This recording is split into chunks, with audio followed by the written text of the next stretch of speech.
Ela achava que tinha o casamento perfeito, até que um dia descobre que seu marido era, na verdade, o seu irmão. Antes de começar a história, comente aqui embaixo de qual cidade você está assistindo esse vídeo. Não se esqueça de se inscrever no canal e deixar o like. Boa história a todos. O pôr do sol em Natal pintava o céu com tons alaranjados, enquanto Vitória contemplava a vista da Praia do Meio, do terraço do apartamento que dividia com Tiago há quase 20 anos. Aos 52 anos, sentia-se realizada. O casamento com Tiago era tudo o que sempre sonhou. Uma relação construída sobre cumplicidade, respeito e amor genuíno. Conheceram-se quando ela tinha 33 anos, em uma festa de aniversário na orla de Ponta Negra. Na época, Vitória trabalhava como professora na Universidade Federal do Rio Grande do Norte e Tiago acabara de se mudar para a capital Potiguar para assumir um cargo de engenheiro na Petrobras. O encontro casual se transformou em uma história de amor que parecia extraída dos romances que Vitória adorava ler. "Pensando em quê, meu amor?", perguntou Tiago, abraçando-a por trás. "Em como somos sortudos", respondeu, recostando a cabeça no ombro dele. Mas aquela tranquilidade duraria pouco. No último domingo, durante o tradicional almoço mensal com amigos, Vitória percebeu olhares estranhos e comentários sussurrados quando ela e Tiago estavam juntos. Na saída, Mariana, uma amiga de longa data, fez o comentário que não sairia mais de sua cabeça. "Engraçado como vocês dois têm o mesmo formato de olhos, o mesmo sorriso. Se não soubesse, diria que são parentes." Vitória riu, desconsiderando o comentário. Porém, 3 dias depois, durante uma visita inesperada de sua prima Luísa, que não via há anos, a inquietação se transformou em uma angústia real. "Nossa, Vitória, seu marido é a cara do tio Geraldo quando jovem. Tenho até uma foto antiga do seu pai que poderia jurar que é o Tiago." O comentário despretensioso de Luísa ecoou na mente de Vitória por dias, como nunca havia notado essas semelhanças antes. Ou talvez tivesse notado, mas preferido ignorar, relegando-as ao território das coincidências. Na manhã seguinte, após Tiago sair para trabalhar, Vitória removeu do armário as caixas empoeiradas com álbuns de fotografias da família.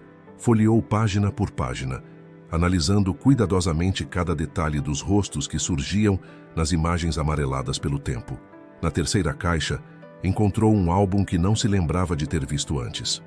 As fotografias eram de uma época anterior ao seu nascimento. Em uma delas, sua mãe, Socorro, aparecia muito jovem, com não mais que 18 anos, segurando um bebê. A expressão de tristeza no rosto dela contrastava com a alegria normalmente associada à maternidade. Virando a foto, leu a inscrição desbotada: "Meu pequeno anjo, que Deus te proteja longe de mim. 1950. Vitória sentiu um calafrio percorrer sua espinha. Ela nascera em 1953. Quem era aquele bebê? E por que nunca ouvira falar dele? A semelhança entre aquela criança e as fotos de infância de Tiago era perturbadora demais para ser ignorada. Uma ideia inquietante começou a se formar em sua mente, e Vitória se viu diante de uma suspeita tão dolorosa que seu corpo inteiro tremia ao considerá-la. Poderia Tiago, o homem com quem compartilhava sua vida há décadas, ser, na verdade, seu irmão? A respiração de Vitória se tornou ofegante. Tentou se acalmar, dizendo a si mesma que estava deixando sua imaginação correr solta. Precisava de mais informações antes de tirar qualquer conclusão. Decidiu procurar sua tia Josefa, irmã mais velha de sua mãe, a única pessoa que talvez pudesse esclarecer essa história. Enquanto guardava os álbuns, uma carta escorregou de dentro de um dos livros de família. O papel amarelado continha uma caligrafia que reconheceu imediatamente. Era de Socorro, sua mãe.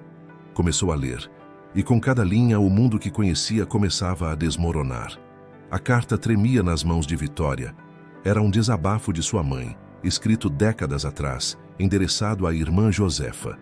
Socorro relatava a dor de ter entregado seu primogênito para adoção após uma gravidez não planejada aos 17 anos. "Meu coração nunca se recuperará dessa ferida", escreveu Socorro. Mas na Natal de 1950, não havia lugar para uma mãe solteira. O menino foi levado para uma família de Recife, e tudo o que sei é que lhe deram o nome de Antônio. Vitória deixou a carta cair no chão. Tiago nascera em Recife. Seu nome de batismo era Antônio Tiago, mas sempre preferiu ser chamado pelo segundo nome. A coincidência era alarmante. Nos dias que se seguiram, Vitória transformou-se em uma investigadora obstinada. Visitou cartórios de Natal, pesquisou registros de nascimento e adoção e finalmente encontrou um documento oficial que confirmava: Socorro havia dado um filho para adoção em 1950, 3 anos antes do nascimento de Vitória. Enquanto aprofundava sua investigação, Vitória mantinha uma fachada de normalidade perante Tiago. Pela manhã, tomavam café juntos na varanda, com vista para o mar. À noite, compartilhavam o jantar, enquanto discutiam os acontecimentos do dia. Mas por dentro, Vitória estava sendo consumida pela dúvida. Numa tarde abafada, Vitória visitou tia Josefa em seu pequeno apartamento no bairro de Petrópolis. Tia, preciso saber sobre um assunto delicado, disse ela, sentada na sala decorada com móveis antigos e fotografias de família. A expressão de Josefa mudou quando Vitória mencionou o bebê da fotografia. Achei que esse assunto nunca viria à tona, suspirou a senhora de 82 anos. Socorro me fez jurar segredo. Mas talvez seja melhor que você saiba a verdade. Josefa confirmou o que Vitória já suspeitava. Em 1950, Socorro engravidou do namorado, Clemente, um pescador local. Quando a gravidez foi descoberta, a família ficou escandalizada. Clemente desapareceu no mar pouco depois, deixando Socorro sozinha para enfrentar a situação. Sua avó obrigou Socorro a ir para Recife, ficar com uma prima distante até o bebê nascer. Depois ele foi entregue para adoção, explicou Josefa, enxugando uma lágrima. Ela voltou para Natal 3 meses depois, e a ordem era nunca mais tocar no assunto. E meu pai sabia disso? Perguntou Vitória, referindo-se a Geraldo, que falecera há 5 anos. Não. Socorro conheceu seu pai 2 anos depois e nunca contou a ele. Quando você nasceu, acho que ela viu isso como uma chance de recomeçar. Vitória precisava de uma confirmação definitiva. Numa manhã, enquanto Tiago estava no banho, coletou alguns fios de cabelo da escova dele. No dia seguinte, enviou as amostras para um laboratório em São Paulo, junto com uma amostra sua, solicitando um teste de parentesco. Durante as 2 semanas de espera pelo resultado, Vitória mal conseguia dormir. Em uma noite particularmente difícil, Tiago a encontrou na sala, às 3 da manhã, olhando fixamente para o vazio. Tem algo te incomodando, não tem? Perguntou ele com preocupação genuína. Você anda tão distante? Apenas problemas no trabalho, mentiu ela, incapaz de olhar nos olhos do homem que amava e temia ser seu irmão. Quando o envelope com o resultado chegou, Vitória esperou estar sozinha para abri-lo. As mãos tremiam tanto que quase não conseguia romper o lacre. Finalmente, desdobrou o papel e leu o resultado. Probabilidade de parentesco em 1º grau de 99,98%. Tiago era seu irmão biológico. O mundo de Vitória desabou. Sua mente ficou em branco por um momento, seguida por uma onda de náusea que a fez correr para o banheiro. Depois de se recompor, uma pergunta terrível surgiu. Socorro sabia? Sua própria mãe permitira que ela se casasse com seu irmão? Vitória dirigiu automaticamente até a casa de Socorro no bairro de Candelária. Aos 85 anos, sua mãe vivia sozinha, mas mantinha uma lucidez invejável. Quando chegou, encontrou-a no jardim, cuidando de suas orquídeas, sua paixão desde que se aposentara como bibliotecária. Filha, que surpresa boa! Sorriu Socorro, mas seu sorriso esmoreceu ao ver a expressão no rosto de Vitória e o envelope em suas mãos. Você sabia, não é? Sabia desde o início, acusou Vitória, a voz embargada. Socorro empalideceu. Instintivamente, levou a mão ao peito. Do que você está falando, Vitória? Tiago é meu irmão biológico, mamãe. E pelo seu rosto, vejo que sabia disso o tempo todo. Socorro cambaleou até o banco do jardim, suas pernas parecendo não suportar mais o peso do segredo que carregava. No momento em que o vi naquela festa, começou Socorro, a voz quase inaudível. O sorriso, os olhos. Era como ver Clemente novamente. E quando ele disse que havia sido adotado em Recife, nascido em 1950, eu soube. Vitória sentiu uma raiva que nunca imaginara ser capaz de sentir por sua mãe. E você não disse nada? Deixou que nos casássemos? Que construíssemos uma vida juntos? Eu tentei, Vitória. No início, tentei afastá-lo de você. Lembra-se de como eu o tratava mal no começo? Como não o aceitava? Mas vocês estavam tão apaixonados. Socorro começou a chorar. Depois, quando vi quanto amor havia entre vocês, não tive coragem de destruir isso. Pensei que talvez fosse melhor deixar vocês felizes. Melhor? Vitória praticamente gritou. Como pôde achar que manter esse segredo seria melhor para alguém? Eu tinha medo de perder vocês dois. Socorro soluçava agora. Medo de que me odiassem, de que Tiago nunca me perdoasse por tê-lo abandonado. Fui fraca e egoísta, eu sei. Cada ano que passava ficava mais difícil revelar a verdade. Vitória sentou-se a uma distância segura de sua mãe, tentando processar tudo aquilo. O silêncio pesava entre elas, interrompido apenas pelos soluços de Socorro. Vou ter que contar a ele, disse Vitória finalmente. Eu sei, respondeu Socorro derrotada. E não mereço seu perdão, filha. Mas quero que saiba que não houve um único dia em que não me arrependesse da minha covardia. Naquela noite, quando Tiago chegou em casa, encontrou Vitória sentada na sala, com todas as luzes acesas. A mesa estava posta para um jantar que nunca foi servido. Uma garrafa de vinho aberta, respirando, sem ter sido tocada. Precisamos conversar, disse ela, a voz surpreendentemente firme. Tiago sentou-se, confuso com a seriedade no rosto da esposa. Vitória começou pelo começo. A foto encontrada, os comentários dos amigos, a investigação, a confissão de Socorro e, finalmente, o teste de DNA. Durante todo o relato, Tiago permaneceu em silêncio, seu rosto uma máscara de incredulidade que lentamente se transformou em horror. Isso não pode ser verdade, murmurou ele finalmente. Deve haver algum engano. Vitória estendeu-lhe os resultados do laboratório. Tiago leu o documento várias vezes, como se esperasse que as palavras mudassem. Como ela pôde fazer isso conosco? Perguntou ele, a voz embargada. Quando Vitória terminou de explicar as razões de Socorro, um silêncio pesado tomou conta do apartamento. Passaram a noite inteira assim, sentados na sala, incapazes de se tocar, incapazes de chorar, presos em um limbo emocional para o qual não existiam precedentes.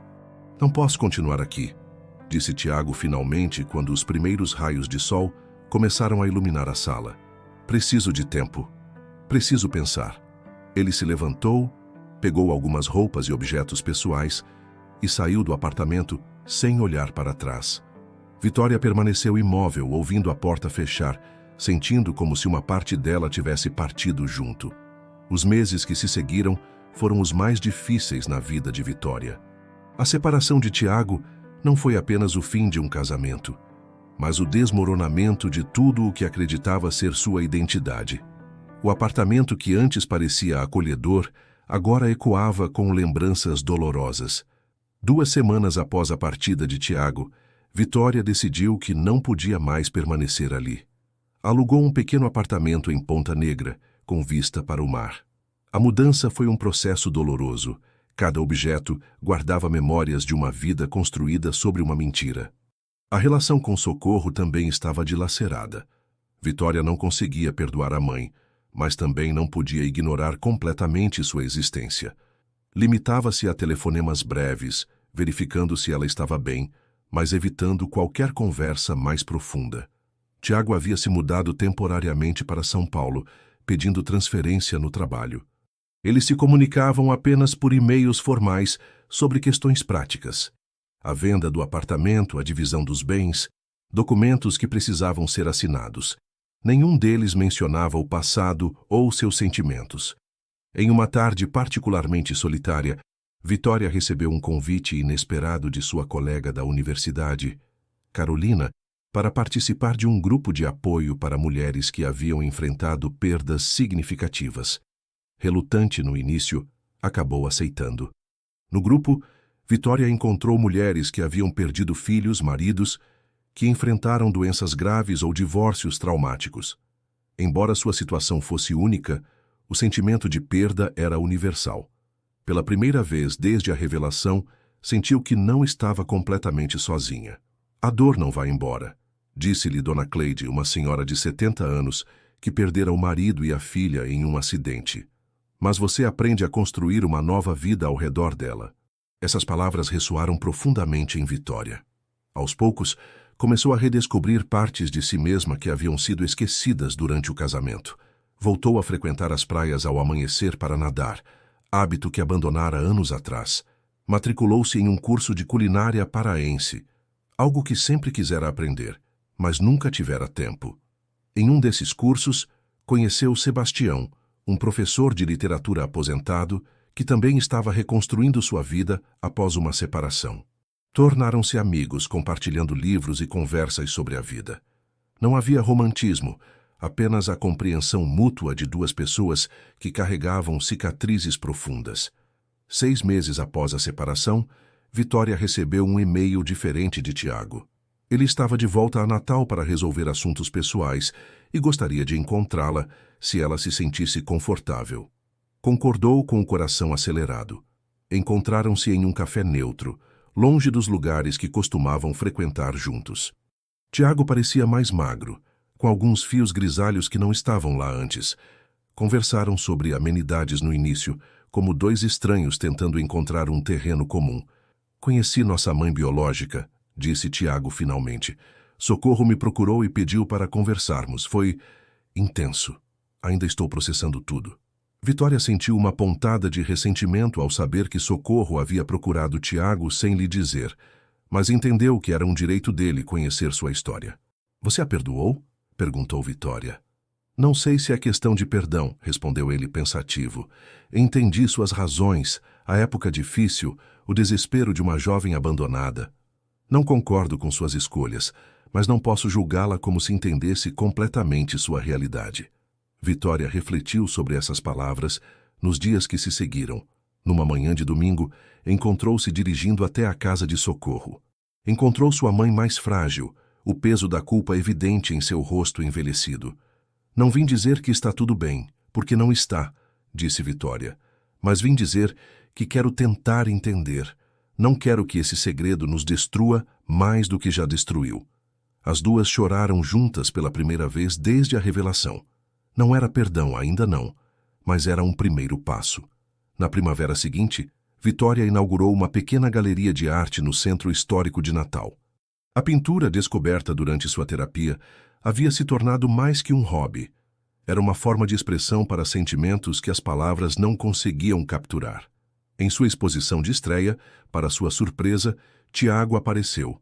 Trocaram um abraço breve, ainda desconfortável, mas sincero. Estou orgulhoso de você, disse ele, observando os quadros vibrantes que retratavam o litoral potiguar. Obrigada por vir, respondeu ela, sentindo uma paz que não experimentava há muito tempo. Enquanto observava Tiago conversando com outros convidados, Vitória compreendeu que eles sempre seriam parte da vida um do outro, não como haviam planejado, mas de uma forma nova e ainda indefinida. Naquela noite, olhando o mar da janela de seu novo apartamento, Vitória percebeu que havia encontrado uma força interior que desconhecia possuir. As marcas da dor ainda estavam lá. Provavelmente sempre estariam, mas ela havia aprendido a viver com elas, transformando-as em algo que a tornava mais completa, mais autêntica, mais ela mesma. Muito obrigado por ter acompanhado essa história até o final. Esperamos que a jornada de Vitória tenha tocado seu coração e mostrado como é possível encontrar força mesmo nos momentos mais difíceis da vida. Se essa história te emocionou, não deixe de se inscrever no canal e deixar seu like. Seu apoio é fundamental para continuarmos trazendo histórias que fazem a diferença. A cada dia compartilhamos novas narrativas sobre desafios, superação e recomeços. E você, já passou por algum recomeço marcante na sua vida? Compartilhe sua experiência nos comentários. Amanhã estaremos de volta com mais uma história que vai mexer com suas emoções. Até lá!